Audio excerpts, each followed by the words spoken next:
Hello दोस्तों, नमस्कार। स्वागत है आपका आज के सेशन में। आज हम लोग करने वाले हैं राष्ट्रपति से संबंधित प्रश्न जो आपके एग्जाम में दिखेंगे। प्रश्न भले थोड़ा आसान दिखेंगे, लेकिन कोशिश ये है कि जो व्याख्या है उससे डायरेक्ट क्वेश्चन आपको एग्जाम में देखने को मिले। चलिए शुरू करते हैं आज का सेशन। तो आज का पहला प्रश्न है, भारत के राष्ट्रपति का चुनाव कौन करता है? ठीक है, संसद करती है, ए ऑप्शन है। केवल लोकसभा के सदस्य करते हैं, संसद और राज्य विधानसभाओं के निर्वाचित सदस्य करते हैं, या जनता द्वारा सीधे मतदान होती है। ठीक है, तो इसका उत्तर जो होगा वो होगा आपका सी ऑप्शन। क्या होगा? C option. संसद और राज्य विधानसभाओं के निर्वाचित सदस्य करते हैं। थोड़ा सा डिटेल में हम लोग चर्चा करेंगे। देखिए, जो भारत के राष्ट्रपति होते हैं उनका निर्वाचन जो है निर्वाचन मंडल करता है, जिसमें संसद यानी कि संसद में क्या है, लोकसभा और राज्यसभा दोनों है के निर्वाचित सदस्य। ठीक है, ध्यान रखिएगा, निर्वाचित, मनोनीत नहीं, निर्वाचित।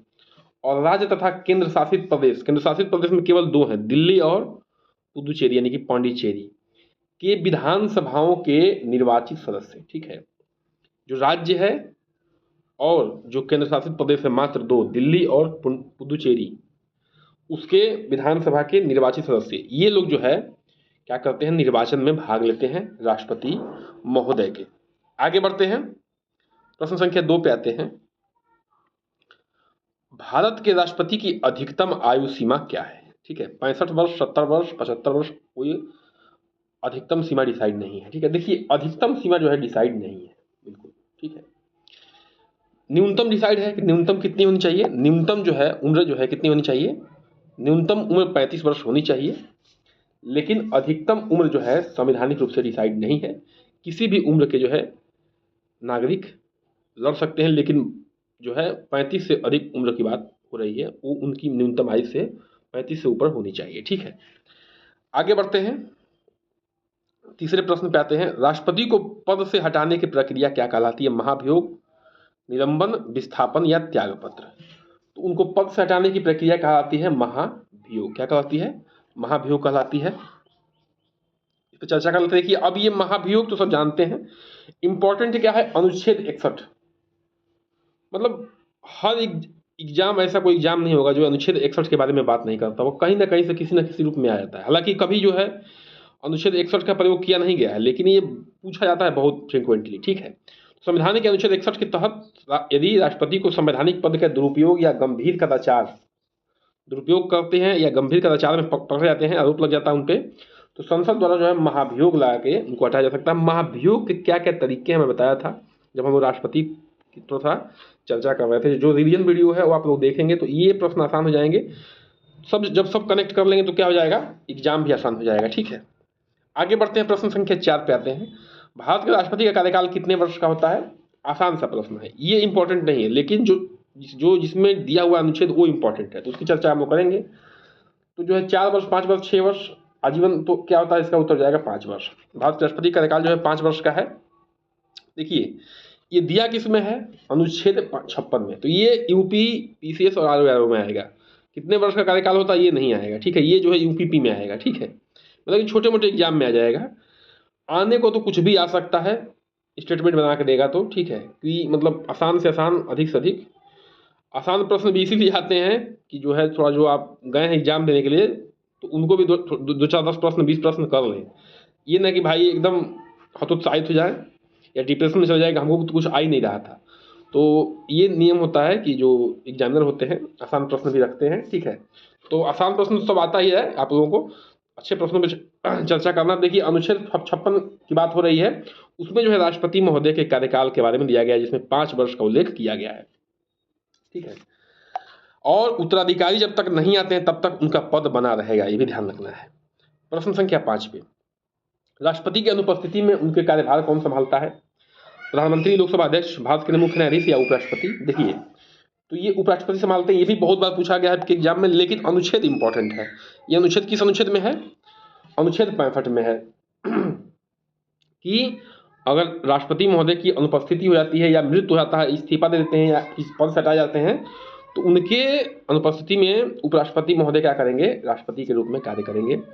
एक और आता है कि अगर उपराष्ट्रपति भी नहीं होंगे तो क्या होंगे, तो सीजेआई काम करेंगे, चीफ जस्टिस ऑफ इंडिया काम करेंगे। ये आता है कि वो भी नहीं रहेंगे तो क्या करेंगे, तो जो उस समय सर्वोच्च न्यायालय में सबसे सीनियर जज साहब होंगे वो जो है उनके पद को संभालेंगे। तो ये जो है आपको प्रायोरिटी आनी चाहिए, क्योंकि ये प्रायोरिटी आपके किसने प्रश्न में आया हुआ है, ठीक है, ये प्रायोरिटी जो है एग्जाम में आया हुआ है।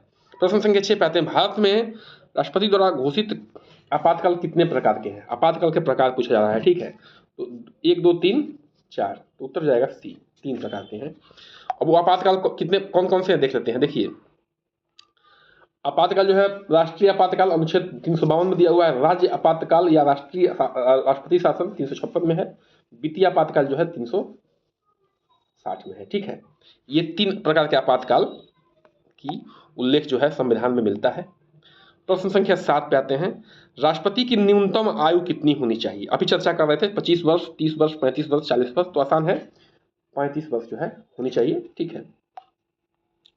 देखिए संविधान के अनुसार राष्ट्रपति के पद के उम्मीदवार की जो है आयु 35 वर्ष होनी चाहिए, वो भारत के नागरिक होने चाहिए, ठीक है।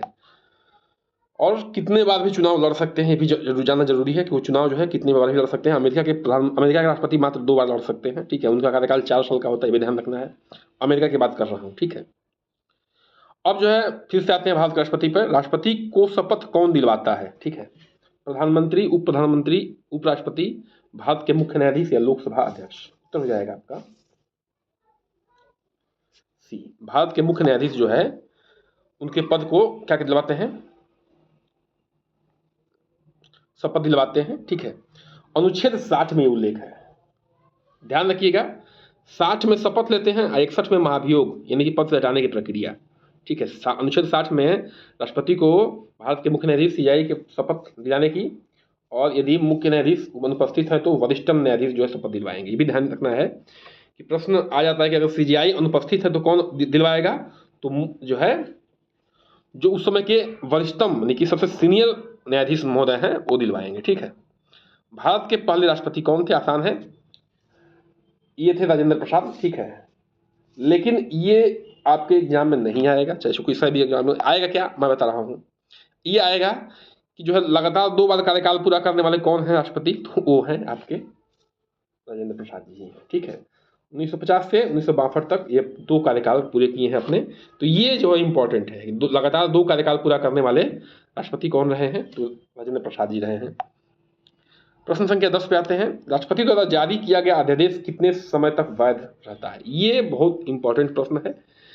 देखिए जो लोग संविधान में है उसमें 14-6 महीना, ये बड़ा इंपॉर्टेंट है, लेकिन इसमें जो है सब फेल मार जाएगा।